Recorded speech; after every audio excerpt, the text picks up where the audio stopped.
లైంగిక వేధింపుల కేసులో అరెస్టైన జానీ మాస్టర్ను నేడు రెండో రోజు పోలీసులు ప్రశ్నించనున్నారు. 4 రోజుల పాటు కస్టడీకి కోర్టు అనుమతించడంతో నిన్న మధ్యాహ్నమే చెంచల్గూడ జైలు నుంచి జానీ మాస్టర్ను తమ అదుపులోకి తీసుకున్నారు పోలీసులు. బాధితురాలి స్టేట్మెంట్ ఆధారంగా విచారణ మొదలుపెట్టారు. న్యాయవాది సమక్షంలో జానీ మాస్టర్ విచారణ సాగుతోంది. ఆయనతో పాటు భార్యను కూడా ప్రశ్నించే అవకాశం ఉన్నట్టు చెబుతున్నారు. జానీ మాస్టర్పై 3rd డిగ్రీ ప్రయోగించవద్దని పోలీసుల్ని కోర్టు ఆదేశించింది. ఇటు ఈ కేసులో జానీ మాస్టర్ బెయిల్ పిటిషన్పై సోమవారం విచారణ జరగనుంది. తనపై జానీ మాస్టర్ పలుమార్లు అత్యాచారం చేశాడంటూ లేడీ కొరియోగ్రాఫర్ ఫిర్యాదు చేసింది. మతం మార్చుకుని తనను పెళ్లి చేసుకోవాలని కూడా బాధితురాలు పోలీసులకు తెలిపింది.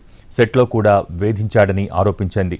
మైనర్గా ఉన్నప్పుడే తనపై అఘాయిత్యం చేశాడన్న ఫిర్యాదుతో పోస్కో కేసు పెట్టారు.